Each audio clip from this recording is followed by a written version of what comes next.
দীপাবলিতে ঘর সাজাবো না তা কি হয় বলো বন্ধুরা?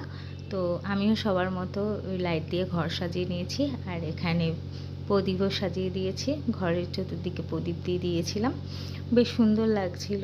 তোমরাও করেছো জানি, কিন্তু আমার শরীরটা এত খারাপ ছিল যে আমি যে ভিডিও দেব তাও দিতে পারছিলাম না ঠিক করে।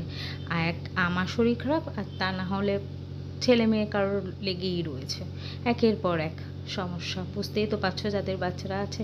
তো তোমরা রাগ করো না, এইভাবে আমার পাশে থেকো, তোমরা দেখো আমার ভিডিও। এই দেখো, এখানে আমরা ছাদে চলে এসেছিলাম বাজি ফাটাতে। তো শব্দবাজি নয়, এমনি আলোবাজি ফাটাতে এসেছিলাম। অনেক বাজি কিনে এনেছিল আমার হাজব্যান্ড। অ্যাকচুয়ালি আমার ছেলে মেয়ে কেউ কিন্তু অত বাজি ফাটায় না, মানে ভয় পায়। ছেলে তো ছোট, ছেলে অতটা করে না, মেয়ে তো বড়, কিন্তু তবুও ও যে বাজি ফাটাবে অত ওইসব দিকে ওর কোনো আগ্রহ নেই। তো আমি তো ওর বাবাকে বলে দিলাম, তুমি কি নিজের জন্য বাজিগুলো এনেছো? তুমি তো নিজেই ফাটাচ্ছ। আর আমি ফাটাচ্ছি। আমারও বাজি ফাটাতে যে খুব একটা ভালো লাগে তা নয়, এনেছে বলেও ফাটাচ্ছি, না হলেও চলে। মানে আমারও তো সেরকম লাগে না ভালো। কিন্তু এই যে মেয়ে তো হাতে ধরেই নি, খুব ওই একবার খালি একটা রং মশাল জ্বালিয়েছিল জানো। কতগুলো বাজি এনেছে, তার মধ্যে একটা রং মশাল ও জ্বালিয়েছে, তবু আমি হাতে ধরে জ্বালিয়েছি। ও ভয় পাচ্ছিল যে যদি বাস্ট করে। আমি বাস্ট করে না, আমরা ফাটাচ্ছি, কিন্তু ওর তবু ভয় থাকে না, এক একজনের ভয় ওইরকম। এখনও বাচ্চা ভাব গেল না, বড় হচ্ছে। আর তবু ছেলে কিন্তু চরখা ফাটিয়েছিল, ওর বাবা হাত ধরে ফাটিয়ে দিয়েছিল।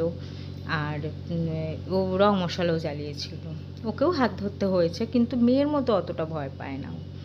এখানে আমি দেখো ভয়েস অ্যাড করছি, কারণ এমনি আমি ভয়েস দিতে পারিনি ওখান থেকে।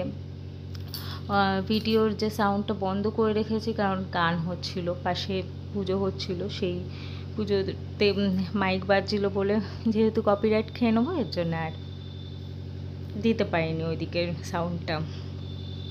ওইদিকে সাউন্ডটা দিতে পারলে ভালো হতো। আমি তো রং মশাল জ্বালাচ্ছিলাম আর ওই চরখা ফাটাচ্ছিলাম। কিছু তুবড়ি ফুবড়ি আমি কিছু ফাটাইনি, সেলও ফাটাইনি, ওগুলো ওর বাবাই ফাটিয়েছে।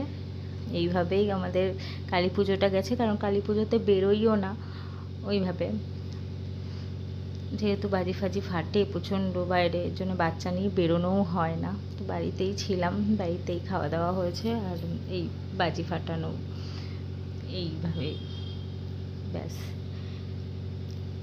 এইভাবেই আমাদের দিনটা গেছে। তো সেইটুকুই, যেইটুকু ভিডিও করতে পেরেছি সেইটুকুই তোমাদের সাথে শেয়ার করলাম। ভালো লাগলে আমাদের পাশে থেকো, আমাদের সাথে থেকো, তোমরা আমার পরিবারের সদস্য হয়ে যেও, খুব ভালো লাগবে তাহলে আমার। আর আমাকে এগিয়ে যেতে সাহায্য করো তোমরা, তাহলে আমি খুব খুশি হব। তোমরা যে যেখান থেকে দেখছো ভিডিওটা, সবাই আশা করি সুস্থ আছো, ভালো আছো, সবাই ভালো থেকো। আর এই দেখো, এখানে একবার তুবড়ি জ্বালাতে গিয়ে না আমার ভাইয়ের সাথে ভয়ঙ্কর ঘটনা ঘটে গেছিলো। তুবড়িটা বাস্ট করেছিল, সেই বড় তুবড়িগুলো হয় না, ওইগুলো মানে জ্বালিয়েছিল। ও তখন অনেকটাই ছোট, আমার সবে বিয়ে হয়েছে। তো জামাইবাবু ওকে নিয়ে এসেছিলো, নিয়ে এসে বাজি ফাটাচ্ছিল। এমনি আগেই বলেছি আমার হাজব্যান্ড ভালোবাসে ভীষণ বাজি ফাটা। তো ওই তুবড়িটা আমার হাজব্যান্ডই জ্বালিয়েছিল, কিন্তু ও যেহেতু সাইডে দূরেই একটু দাঁড়িয়েছিল, কিন্তু বুঝতে পারিনি তুবড়িটা বাস্ট করেছিল। আর পুরো যা অবস্থা হয়েছিল, পুরো ওর মুখে না, ওই চোখের নিচে এসে লেগেছিল, মানে খুব বাঁচান বেঁচে গেছে চোখটা। তো সেই ভয়ের চোটে আর ও কিন্তু বাজি ফাজির দিকে আসেই না, বাজি ফাটাই না। এখানে যখন তুবড়ি ফাটাচ্ছিল, তুমি নিশ্চয়ই দেখেছো, ওই সামনে কেউ যায়নি।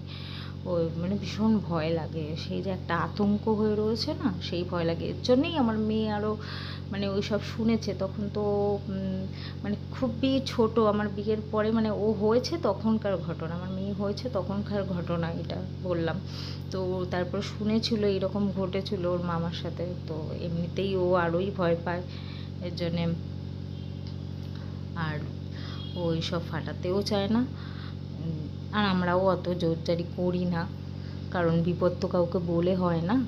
তো ওর বাবা ভালোবাসে, ওর বাবাই ফাটায়। ওই জন্য আমিও বলছিলাম তুমিই ফাটাও, যাও তুমি যখন এনেছো তুমিই ফাটাও। কী করবো, ছেলে মেয়ে ফাটাবে না তো, কিছু তো করার নেই এখানে, না কিচ্ছু করার নেই। ওরা বলছিল যে বাজি রেখে দিই, পরের দিন আবার ফাটাবো। ওর বাবা বলছে না বাবা, বাজি ফাটিয়েই দাও, আবার রাখবে, আবার কে করবে, আর ছাদে প্রচণ্ড নোংরা হয়, সেই ছাদটাও তো পরিষ্কার করতে হবে। আমি করিনি পরিষ্কার, ওর বাবা যেমন ফাটিয়েছে, বেশিরভাগ বাজিটাই আমিও খুব কম ফাটিয়েছি, তো ওর বাবাই ছাদ পরিষ্কার করেছে, কেউ করেনি।